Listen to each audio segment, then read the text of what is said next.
And welcome back. We are now just going to be diving in, having a little bit of a late to the party look at update 8 for Wreckfest 2. So following on from the previous update, which made a lot of changes to the game, this has now refined some of those changes, added a couple of new things, progressing along quite nicely. Early access still, so there's still a few bumps in the road to iron out, but let's have a look at what we've been given in this version. So we'll start off having a look at a couple of the new cars that have been added. The Bullet, anyone from Wreckfest 1 will recognise, a returning vehicle. It was quite a heavyweight hitter in the first game. I think it did end up getting outclassed by some of the later additions within that game, but this was personally one of my most favourite vehicles to drive around. You could armour it up to quite an extreme level compared to most cars, and it was good fun throwing it around the corners, getting it sideways. So far here, the iteration in Wreckfest 2 seems to be heavier than the other vehicles that we've had so far in terms of cars. Maybe not quite as fast and responsive, but kind of what you'd expect really from a big wallowy American boat. So with this one, we have just pilfered little bits from the C-bomb designs and some other parts from the Spitfire design that we did on the Mummy Wagon, namely the sort of gun mounts at the front and the actual camo body paint. Then the C-bomb decals that I had designed myself in the early stages of the game, which are now saved into my library. Very easy just to chuck that onto any other vehicle. So we'll just have a spin around and have a quick look over this vehicle. Nice to see it as an addition. I'm wondering how fast and how armoured this thing's going to get. Then the other addition we have is a new vehicle to the game completely, the Jackal, I believe based on an older Mustang. With this one, I was just kind of inspired to make it look like Kit's scabby cousin out of the scrapyard. Hence the very minimal graphics on there, just the Kit red light beam across the front and a couple of spotlights. Of course, Knight Rider really didn't have much to distinguish that it was a Knight Rider car other than it being black with the iconic red lights across the front. So for this one, we'll make it a bit more interesting. We just delved into the rust, scraping the paint, sandblasting, and a few little decals again that I had in the library for the bullet holes, just to give it that rusty, worn, knackered look. Interesting little car, short and snappy, but a good addition. Always happy to see new vehicles coming in. What we're going to do now is just jump on over into the upgrade section and have a look at how this has changed in version 8. Now, as far as the parts go, we aren't really seeing any new parts being added yet. I don't know if we're going to get many more performance options. I think the next big change in this, potentially judging on the first game, is then going to be armor upgrades, although that's not really been confirmed from anything I've seen, so it could well be a case that they ignore that in this game and you're just running off the base strength of the vehicle. Different parts you will see affecting the durability. That's the down little at the bottom, which I'm going to say, is your vehicle's overall strength. But I think that also very much affects the engine, how likely you are to have engine failure, gearbox failure, depending on which sort of parts you put in. Now, the major change that they brought in update 7 was the tuning of these parts. Very in-depth, very sim level racing ways of adjusting the dampers. It's intense. I'll show you the sort of menus in a moment, though the menus have changed to be a little bit more user-friendly. Now, the fastest guys in Wreckfest 2 are very much taking advantage of those in-depth settings. There are some good videos out there on YouTube if you do want to learn how to get those settings, what exactly they do, how they affect the cars. But for the majority of the Wreckfest sort of community, I think we were kind of a little bit disappointed not to see a easy tuning menu like we had in Wreckfest 1. A nice little slider, 1 to 5 for your suspension, acceleration to top speed, gearbox, diff, brakes, etc. The way they've sort of set this up in Wreckfest 2 is you can go and essentially put in a stock setup, being racing or street. You'll see racing dampers and comfort springs, or racing springs and comfort dampers, or a street setup. The same with the anti-roll bars, pretty much soft, racing or street. And then the gearboxes tend to either have been fixed, short or long.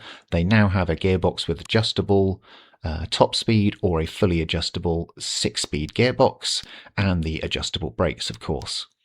So what that means is if you choose to put in just the racing springs, lock diff, racing anti-roll bars, anything that doesn't have adjustable in its name, that's going to be your setup, which is fine. The setups out the box are good. You can mix and match the parts to find what suits you. But if you do that, you'll then not even be able to do the quick tuning. So the quick tuning is much like it was in Wreckfest 1, but you do need to have fitted adjustable parts. So that's just what I've done to this vehicle here. Now in the quick tune menu, you can just go for the default preset, and just to the left there, you can see the braking, diff, sprung weight, ride frequency, bump ratio, rebound, etc, etc. That just got a little bit more complicated as we went into the more detailed tuning. So in here, you can see exactly how detailed you can be. Ride height, dampers, springs, very, very, very finite changes. And to the majority of us that just want to jump in and play, this is going to be a bit beyond. But again, do check YouTube. There are guys out there who will talk you through what every sort of adjustment in here does. And the big deal to me is that bar in the left, anything that you change, you can see the percentage in real time telling you exactly what is going to be happening. So particularly for the gearing, the estimated performance, etc. But for most of us, we want to just go into quick tune. So with here, you can add different presets. I think there was a way to rename them. There was in the version 7. I don't know if that's still here in version 8. I'm not entirely sure. But from memory, you can pretty much just say, right, well, preset 1 I've got for street racing. Preset 2 I've got for off-road racing. Don't really need too much apart from that at the moment. But now we've put in the adjustable gearbox, adjustable suspension, adjustable brakes, adjustable diff, and adjustable roll bars. When we go in to change this, it is much more like it was in Wreckfest 1. So you have a simple slide mode that's just going to go across top speed, acceleration, braking front, braking rear, diff, how open to how locked. You can change the ride height in here as well on the easy setup, the roll bars and the gearing overall. Again, any change you make in here, you'll see instantly affected in that left-hand menu there, telling you what you have changed. Very easy to set it all back to default if you're not quite sure what you're doing. But the beauty with this is when you're in multiplayer, before you start a race, when you're into the garage and you're selecting your vehicle and your decal, you can then select your tune. So just to say again, if you've chosen, for example, race springs, locked diff, racing anti-roll bars, fixed 5-speed gearbox, you're not going to be able to make any adjustments. It will be how it is out the box. And again, just to say, Wreckfest 2, the devs have given you setups that work. You don't really need to start messing around with too much, but personal preference means that you may want to. And this is the menu that allows you to do that. Bearing in mind, again, you could have just put in an adjustable diff. So when you jump into this menu, your diff's the only bit that you're going to be able to change. Save that to a preset. That will be loaded and to that car. It doesn't go across all vehicles. So you'll need to do this with each car, each tune to your liking. So again, down at the bottom, just a little explanation from the devs there themselves as to exactly what you're looking at changing. Quite how that will then end up affecting the ride of the vehicle. So here, for example, is a vehicle I've not even messed with yet. I have no adjustable parts in it. So when I go to the quick tune, I just simply can't do anything. Now, let's just jump into the crap it we can see a little bit of a visual change for how the layers are represented. That's nice to see. This design here that I've done, very, very simple, just using a lot of the assets there just to make it look armoured. Though I have to reiterate, none of that is actual armour, it is just visual. Again, I've just used some of the basic sort of decals that I've made in my library. So we'll just have a look there and you can see, yeah, you've got the squat, the deface, the bullet holes, the protect and swerve. So I've made this kind of a bit of an undercover squat car. However, again, if you don't have the time or the inclination to make your own decals, the devs have come on through for you, because you can now decorate a car very easily and quite nicely without having to spend hours and hours and hours moving around letters, changing colours, etc., etc. It is still easily accessible. So if we just have a quick look, we're just going to go into the decals. Now here you can see the custom groups that I've got from all the decals that I've made. I do have 4 tabs of custom groups at the moment, whereas that could be less because to start with, you couldn't always save entire groups to the library as one object. You had to kind of save them as individual groups. They've made some changes behind the scenes now, so if I did the side of a car with different little logos and they were each of their own group, I can now group all of that together in one and save that to the library as an entire decal. When I go to place that on a car, I then can again adjust it by opening the group and move all the little individual items around. Like I said in the previous video, you can then still go in and change the colours, the metallic look, how glossy you want it, if you wanted it faded, etc., etc. But what we do have in this new update as well, as we just scan across, shapes haven't really changed.